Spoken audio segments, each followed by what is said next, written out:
नमस्कार, Haribhoomi news bulletin में आपका स्वागत है। सबसे पहले नजर डालते हैं आज की प्रमुख हेडलाइंस पर। एफएटीएफ ने मनी लॉन्ड्रिंग में ईडी की कार्रवाई की तारीफ। ईडी की कार्रवाई को बताया वैश्विक मॉडल। आर्मी चीफ बोले, आज कोई भी देश अकेले सुरक्षित नहीं, साझा इनोवेशन की सुरक्षा का कवच। ऑपरेशन सिंदूर के बाद सेना को मिली ज्यादा आजादी। यूपी के मिर्जापुर में 2 बहनों समेत 6 महिलाएं ट्रेन से कटी, 50 मीटर तक बिखरे मिले शव के टुकड़े। मोदी से मिली वर्ल्ड चैंपियन भारतीय महिला क्रिकेट टीम। दक्षिण अफ्रीका के टेस्ट टीम में पंत की वापसी। भारतीय मूल के ममदानी बने अमेरिका में। न्यूयॉर्क के मेयर। मैक्सिको की राष्ट्रपति को जबरदस्ती किस करने का प्रयास। बिहार चुनाव का पहला चरण, 121 सीटों पर चुनाव आज। सीसीटीवी से हर बूथ की निगरानी। 2958 मतदान केंद्रों पर पड़ेंगे वोट। अब खबरें विस्तार से। सबसे पहले बात करते हैं मनी लॉन्ड्रिंग पर भारत की इंटरनेशनल सराहना की। वैश्विक निगरानी संस्था फाइनेंशियल एक्शन टास्क फोर्स ने अपनी रिपोर्ट में परिवर्तन निदेशालय के काम को एक प्रभावशाली और वैश्विक मॉडल बताया है।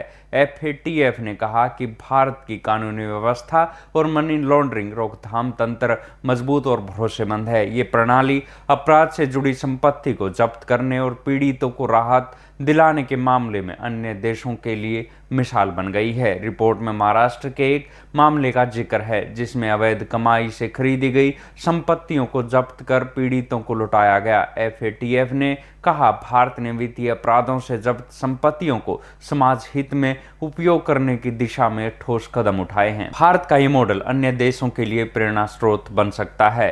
एफएटीएफ ने prevention of money laundering act और भगोड़ा आर्थिक अपराधी अधिनियम को संपत्ति वसूली और प्रबंधन को एक प्रभावी व्यापक मॉडल बताया है। एफएटीएफ ने अपनी रिपोर्ट में करीब 17,520 करोड़ रुपए के रोज वैली पोंजी घोटाले के पीड़ितों को संपत्ति लौटाना और भारत अमेरिका की संयुक्त कार्रवाई में 268 बिटकॉइन और 10 लाख डॉलर की संपत्तियों की जब्ती शामिल है। आंध्र प्रदेश में 6,000 करोड़ रुपए की संपत्तियों की बहाली और पीएमएलए के तहत 17.77 अरब रुपए की अचल संपत्ति जब्त करने जैसे उदाहरण भी रिपोर्ट में दर्ज है। एफएटीएफ ने भारत के पीड़ित और केंद्रित संपत्ति पुनर्वसूली मॉडल और तकनीक, वित्तीय डेटा विश्लेषण और एजेंसियों के बेहतर तालमेल की सराहना की है। रिपोर्ट में कहा गया है कि भारत ने पारदर्शिता, जवाबदेही और पीड़ितों के हितों को प्राथमिकता देते हुए मनी लॉन्ड्रिंग के खिलाफ एक नया वैश्विक मानक स्थापित किया है। अपनी कार्रवाई को लेकर अक्सर विपक्ष के निशाने पर रहने के साथ समय समय पर कोर्ट की सख्त टिप्पणियों के बीच एफएटीएफ की सराहना को अंतर्राष्ट्रीय स्तर पर ईडी के लिए बड़ी राहत माना जा रहा है। अब बात करते हैं सीडीएस जनरल उपेंद्र द्विवेदी की। Army chief general Upendra Dwivedi ने कहा है कि आज दुनिया में कई तरह के खतरे हैं जो तेजी से बदल भी रहे हैं। ऐसे में कोई भी देश अकेले में सुरक्षित नहीं रह सकता, हम सबको मिलकर काम करना होगा। उन्होंने कहा कि रक्षा क्षेत्र में मिलजुल कर की गई खोज ही मजबूत सुरक्षा कवच है। उन्होंने मंगलवार को दिल्ली में हुए इंडिया डिफेंस कॉन्क्लेव 2025 में ये बात कही। आर्मी चीफ ने कहा कि सेना अब ड्रोन युद्ध, क्वांटम टेक्नोलॉजी, 6G और स्पेस मिशन जैसे क्षेत्रों में तेजी से आगे बढ़ रही है। हम ऐसी तकनीकों पर काम कर रहे हैं तो नागरिक और सैन्य दोनों जगह उपयोगी हों। उन्होंने बताया कि ऑपरेशन सिंदूर के बाद सेना को आर्थिक मजबूती मिली है। अब सेना को काम करने में ज्यादा आजादी और लचीलापन मिल रहा है। इससे नए हथियार और तकनीक को शामिल करने की प्रक्रिया तेज हो रही है। उन्होंने कहा कि भविष्य में होने वाली लड़ाई में मशीनों और टेक्नोलॉजी का बड़ा रोल होगा। सेना अब पूरी तरह से ऑटोमेशन और मैन टीम्स की तरफ देख रही है। इससे सैनिकों की उतनी ही संख्या से हमें ज्यादा काम मिल सके। ये तभी हो पाएगा जब उद्योग हमारे साथ मिलकर नई तकनीक दें। आने वाले समय में युद्ध किसी एक तरीके या क्षेत्र तक सीमित नहीं रहेगा। भविष्य की जंग इस बात पर निर्भर करेगी कि हम अपने विचारों को कितनी जल्दी अपनी असली ताकत और क्षमता में बदल पाते हैं। विचारों से क्षमता तक पहुंचने का मतलब है कि निर्भरता से आत्मनिर्भरता और फिर आत्मनिर्भरता से शक्ति हासिल करना। भारत ने कई आधुनिक हथियार बनाए हैं जैसे आकाश एयर डिफेंस सिस्टम, ATAGS तोप और जोरावर लाइट टैंक। ये उदाहरण बताते हैं कि भारत अब रक्षा के क्षेत्र में अपने दम पर मजबूत हो रहा है। अब बेशक लड़ने का तरीका बदल गया है और अब झगड़े सिर्फ सीमा तक सीमित नहीं है, लेकिन चाहे युद्ध जैसा भी हो, अंत में जमीन की ही जीत असली जीत का पैमाना होती है, यही असली सफलता तय करती है। अब बात करते हैं यूपी के मिर्जापुर में हुए ट्रेन हादसे की। मिर्जापुर में बुधवार को कालका एक्सप्रेस ट्रेन से कटकर 6 महिलाओं की मौत हो गई। इनमें से 2 सगी बहनें हैं।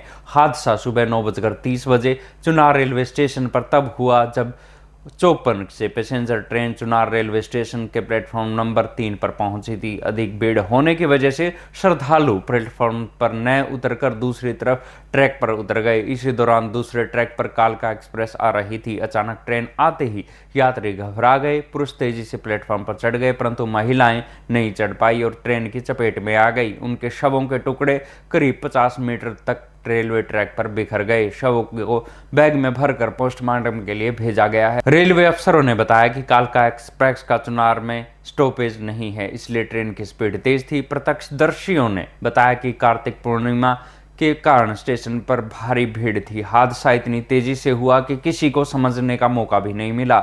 जब ट्रेन गुजर गई तब ट्रैक पर लाशें बिखरी नजर आई। कार्तिक पूर्णिमा के चलते रेलवे स्टेशन पर भीड़ थी। इसके बावजूद प्लेटफॉर्म से ट्रेन की धीमी गति से नहीं गुजारा गया। मरने वालों में 5 महिलाएं मिर्जापुर और एक सोनभद्र की रहने वाली थी। इनकी पहचान 2 सगी बहनों सविता और साधना के अलावा शिवपुरी अंजू देवी सोनभद्र निवासी कला देवी के रूप में हुई है। वहीं एक महिला की अभी शिनाख्त नहीं हुई है। पहले सुशीला देवी के मरने की खबर आई थी, लेकिन जब लेखपाल उनके घर शिनाख्त करने पहुंचे तो वो जिंदा मिली। हादसे के बाद अफरा तफरी के माहौल होने पर सुशीला ट्रेन से उतरकर चुपचाप अपनी ससुराल पडरी चली गई। सुशीला के साथ आए लोगों को वो कहीं नजर नहीं आई तो उसकी मौत की सूचना फैला दी। अब बात करते हैं विश्व विजेता महिला क्रिकेट टीम की। पीएम मोदी से मुलाकात की।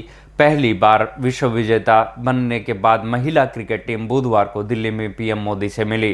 पीएम ने विश्व विजेता बनने पर टीम को जीत के लिए बधाई दी और लगातार 3 हार और सोशल मीडिया पर ट्रोलिंग के बावजूद शानदार वापसी की सराहना की। भारतीय कप्तान हरमनप्रीत कौर ने 2017 में पीएम मोदी से हुई मुलाकात को याद किया जब वे ट्रॉफी के बिना उनसे मिली थी। इस बार वे ट्रॉफी के साथ उनसे मिली हैं। उन्होंने कहा कि हम ट्रॉफी के साथ उनसे बार बार मिलना चाहेंगे। उप कप्तान समृद्धि मंधावा ने कहा कि पीएम ने सभी को मोटिवेट किया, वे सभी के लिए प्रेरणा के स्रोत हैं।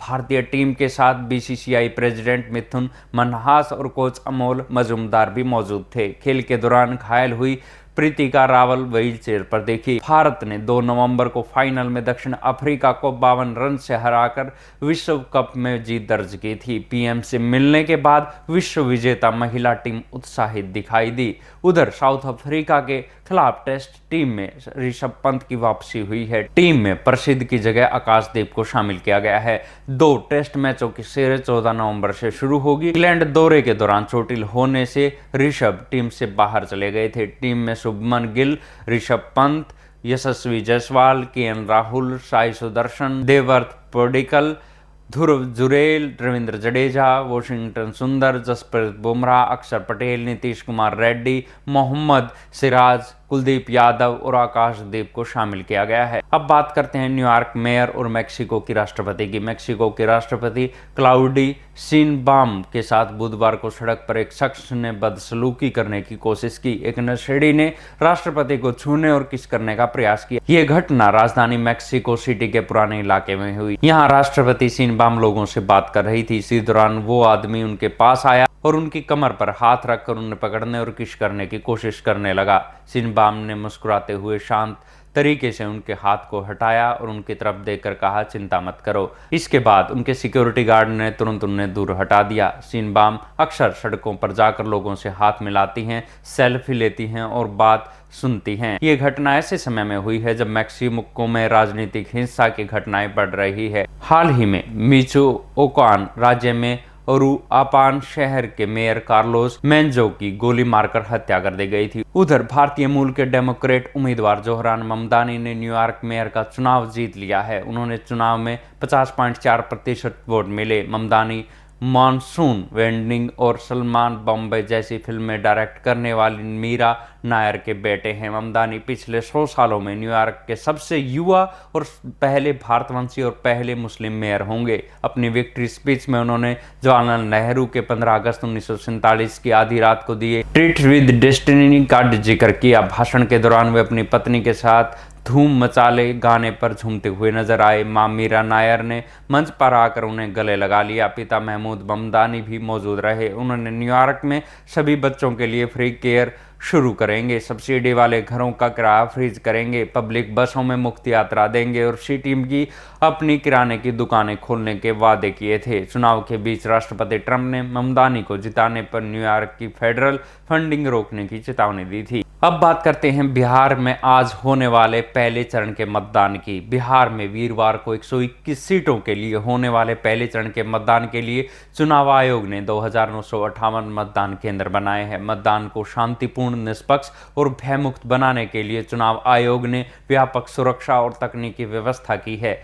इसी क्रम में इस बार पूरे राज्य में हर मतदान केंद्र पर 2-2 सीसीटीवी कैमरे लगाए गए हैं ताकि मतदान प्रक्रिया पर कड़ी नजर रखी जा सके। इन कैमरों की निगरानी बुधवार 5 नवंबर से ही शुरू कर दी गई है। पहली बार मतदान दलों की गाड़ियों में ही जीपीएस सिस्टम लगाया गया है। इससे मतदान दलों की लोकेशन की रियल टाइमिंग ट्रैकिंग संभव होगी। व्यवस्था पारदर्शिता बढ़ाने और मतदान दलों की सुरक्षा सुनिश्चित करने में बेहद कारगर रही है।